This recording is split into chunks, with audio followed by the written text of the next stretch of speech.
નગરપાલિકાની ચૂંટણીના જ્યારે ઢોલ વાગવાની તૈયારી છે ત્યારે ધાનેરા નગરપાલિકાની જો વાત કરવામાં આવે તો આખર ત્રણ પાર્ટીઓ મેદાનમાં આવવાની છે। એક બાજુ કોંગ્રેસ છે, બીજી બાજુ ભાજપ છે અને ક્યાંક ને ક્યાંક આમ આદમી પાર્ટી પણ મેદાનમાં આવવાની છે। આમ આદમી પાર્ટીની કઈ પ્રકારની વ્યૂહરચના છે, કયા કયા ઉમેદવારોને મેદાનમાં ઉતારશે, તેની સીધી ચર્ચા કરીશું આમ આદમી પાર્ટીના જિલ્લાના આગેવાન કાળુભાઈ જોડે। કાળુભાઈ, શું કહેશો, કેવી રણનીતિ સાથે મેદાનમાં ઉતરશો? देखो, नगरपालिकाની અંદર ખૂબ જ સમસ્યા છે। ધાનેરાની જનતાએ કોંગ્રેસ અને ભાજપને પણ ચાન્સ આપ્યા છે, પણ જે જનતાની સમસ્યા છે એ હજી એમની એમ જ છે।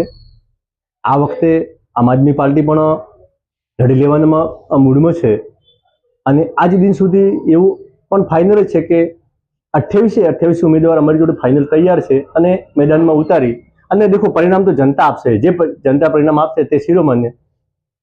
ચોક્કસથી તો વાત કરવામાં આવે તો કે 28 ઉમેદવારો ઉતારવાની જ્યારે વાત કરી છે ત્યારે કાળુભાઈ, તમારું સંગઠન ધાનેરા તાલુકા લેવલમાં કેટલું મજબૂત છે? એ સંગઠન હેઠળ કઈ રીતે કામગીરી કરવામાં આવશે? દેખો, સંગઠનની વાત કરીએ તો હાલમાં અમારી જોડે સંગઠન જેટલું જોઈએ પ્રમાણ તો નથી ને, એ વાસ્તવિકતા છે। પરંતુ જેમ જેમ ચૂંટણી નજીક આવે છે તેમ તેમ અમારા ઉપર કાર્યકર્તાઓ અને જનતામાંથી જે જનતાની સમસ્યા છે એ પબ્લિકના પણ ફોન આવે છે અને એના લીધે અમે વિચારી રહ્યા છીએ કે આ વખતે આમ આદમી પાર્ટીને સારો એવો ગુજરાતમાં પણ રિસ્પોન્સ મળ્યો અને ધાનેરા નગરપાલિકામાં પણ સારો એવો રિસ્પોન્સ મળશે।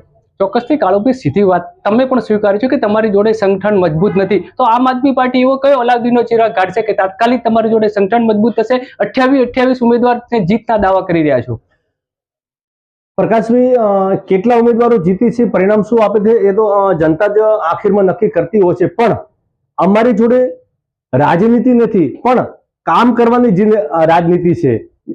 જેવી કે દિલ્હીની અંદર અમારા દિલ્હીના મુખ્યમંત્રી પૂર્વ હાલમાં તો બેન છે, પણ એમને જે શિક્ષણ અને જે લાઇટ આરોગ્ય માટે જે કામ કર્યા છે એ જ થિયરી અમે ધાનેરાની જનતાને સમજાવીશું, ઘરે ઘરે જઈશું અને જનતા પણ હવે જાગી ચૂકી છે અને અમને વિશ્વાસ છે ધાનેરાની જનતા ઉપર કે અમને 100% પરિણામલક્ષી ચોક્કસથી તો એ કાળુભાઈ સીધી વાત કરીશ કે દિલ્હી મોડેલ અમે ધાનેરામાં લાગુ કરીશું। તો કાળુભાઈ, જ્યારે વિધાનસભા આવી ત્યારે તમે દિલ્હી મોડેલ લઈને તો આવ્યા હતા, છતાં પ્રજાએ તમને નથી સ્વીકાર્યા, તો હવે કઈ રીતે સ્વીકારશે? 100% વાત સાચી છે। વિધાનસભા વખતે અમે અમારા પ્રદેશ લેવલ સુધી વાતો કરી હતી, પણ ક્યાંક ને ક્યાંક અમારી પ્રદેશ નેતાગીરીની ચૂકના કારણે કે કોઈ નાની મોટી ભૂલના કારણે એમને ઉમેદવાર ઉતારવાની અંદર થોડી ભૂલ થઈ હતી અને જેના લીધે અમે ઘણું મોટું નુકસાન કર્યું છે। થોડું નહીં, તમે તો થોડું કહેશો, હું તો એમ કહું છું કે વિધાનસભા વખતે ગુજરાતની અંદર અમારી પાર્ટીની નોર્મલ ભૂલના કારણે કે ભલે કોઈ બીજી તકલીફ હોય એના કારણે ઘણી બધી અમે ભૂલ કરી છે। એ આવનારી નગરપાલિકા હોય કે તાલુકા જિલ્લાની ચૂંટણી, એની અંદર અમે લગભગ ભૂલ નહીં કરીએ। ચોક્કસથી તો વાત કરવામાં આવે ધાનેરા તાલુકાની જે ધાનેરા નગરની વાત કરું તો અનેક પ્રશ્નો છે જે કાળુભાઈ પણ સ્વીકારે છે। તો આમ આદમી પાર્ટી આટલા બધા પ્રશ્નો જાણતી હતી તો પ્રજાની વારે કેમ ન ચડી? જ્યારે પ્રજાની કોઈ પણ સમસ્યા હોય, પાણીની હોય, બીજી હોય, વીજળીની હોય, ત્યારે બીજા કાર્યકર્તા હાજર રહ્યા હોય ન રહ્યા હોય, પણ કાળુભાઈ તરત ગમે તે સમયે ગમે તે જગ્યાએ હાજર હોય છે અને જનતાની જે સમસ્યા હોય એ સમસ્યા બાબતમાં લાગતા અધિકારીઓ જોડે સત્તામાં નથી એટલે કામ નથી કરાવી શકતા, પણ 100% રજૂઆત ઠોસબંધ કરી છે। કામ કરવું ન કરવું સત્તાની આધીન છે। તમે પણ જાણો છો કે ભાજપ પોતાનું મનસ્વી વ્યવહાર ચલાવે છે, એમાં આખી ગુજરાતની જનતા જાણે છે, ધાનેરાની નહીં, પણ 100% અમારી તરફ જો પરિણામ આવ્યું તો ધાનેરાની જનતાને 100% લાભ થશે। આમ આદમી પાર્ટી એટલે એક સંગઠન દ્વારા ચાલતી પાર્ટી છે। શું કાળુભાઈ હાજર એટલે માની લેવાનું કે આમ આદમી પાર્ટી આવી કે બીજા કાર્યકર્તાની ફરજ નથી આવતી? બીજા કાર્યકર્તા મારફતે જ ક્યાંક ને ક્યાંક ચૂંટણી લડવાની વ્યૂહરચના હોય છે। તમે તો એવું કહી શકો કે હું હાજર છું, બસ તમે હાજર એટલે આમ આદમી પાર્ટી માની લેવાનું? મેં શરૂઆતમાં પણ કીધું કે અમારે સંગઠન શક્તિ જેટલી જોઈએ એટલી નથી। આજે પણ કહું છું, જેટલી સંગઠન શક્તિ જોઈએ એટલી નથી, પણ ધીરે ધીરે જેમ ચૂંટણી નજીક આવશે, જેમ સમસ્યાઓ વધી રહી છે તેવી રીતે જનતા જાગૃત થશે અને 100% મને વિશ્વાસ છે જનતા ઉપર। અને આમ આદમી પાર્ટીની જે કામ કરવાની થિયરી છે, રાજનીતિ નહીં, આમ આદમી પાર્ટી જે કામ કરે છે ને કામ કરવાની થિયરી ઉપર વિશ્વાસ જનતા રાખી અને 100% મને પરિણામ આપશે એટલો મને વિશ્વાસ છે. ચોક્કસથી. તો જો બીજા પક્ષની વાત કરવામાં આવે તો કાળુભાઈ, ભાજપ ને કોંગ્રેસ મજબૂત છે, એમનું સંગઠન પણ મજબૂત છે. આ બધાની સામે ટક્કર લેવા માટે આમ આદમી પાર્ટીને મેદાનમાં ઉતરવું પડશે. તો એક માઇક્રો રણનીતિ જોઈશે, એના માટે તમારી જોડે કાર્યકર્તા જોઈશે ને આગેવાનો જોઈશે. આ બધા વચ્ચે તાલમેલ કરીને આમ આદમી પાર્ટી કઈ રીતે મેદાન મારશે? પ્રકાશભાઈ, 100% વાત સાચી છે.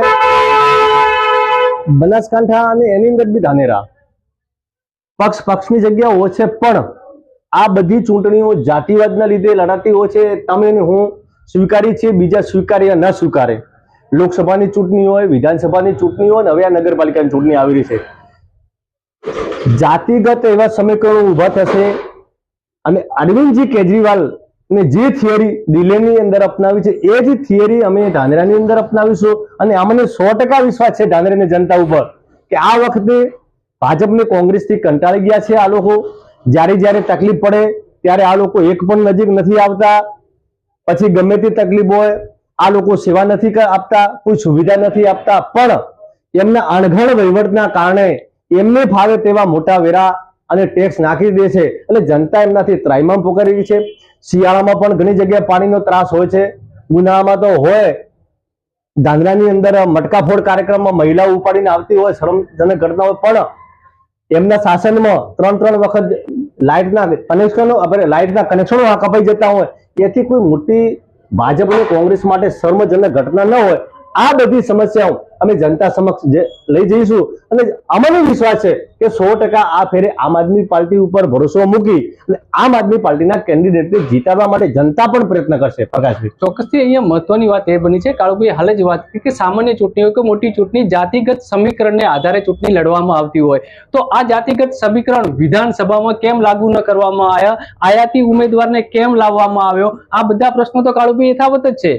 હા પ્રકાશભાઈ, મેં અગાઉ પણ કીધું, કઈક પ્રદેશના નેતાઓની કોઈ ભૂલના કારણે, કોઈ ચૂકના કારણે અથવા કોઈ ખોટા વિશ્વાસમાં આવી ગયો એના કારણે એ નિર્ણય લીધો હતો. એ નિર્ણય અમે આજે ભોગવી રહ્યા છીએ. હું સ્વીકારું છું, બીજા સ્વીકારે ના સ્વીકારે, પણ આ વખતે ધાનેરા નગરપાલિકાની ચૂંટણી હોય, ધાનેરા તાલુકા કે જિલ્લા પંચાયતની ચૂંટણી હોય, આની અંદર આ વખતે મને સંપૂર્ણ વિશ્વાસ છે કે આ જગ્યાએ ક્યાંય ચૂક નહીં થાય.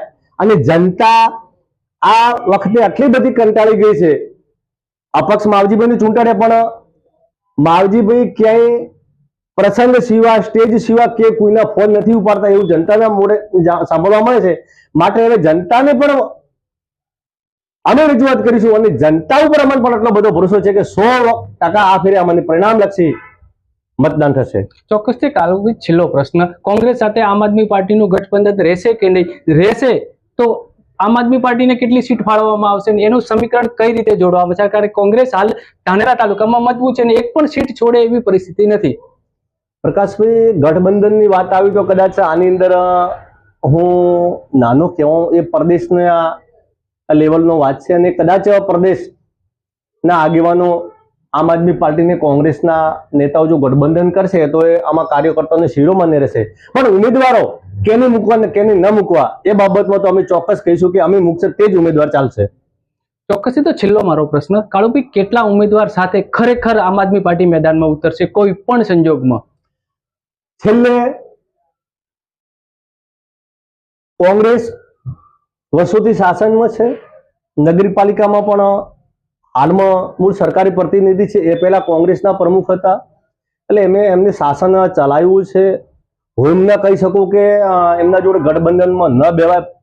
ગઠબંધન એ પ્રદેશનો નિર્ણય છે, પણ ચોક્કસ 50% હશે તો જ અમે ગઠબંધનમાં બેસીશું, બાકી 50% સિવાય અમે બેસવાના નથી.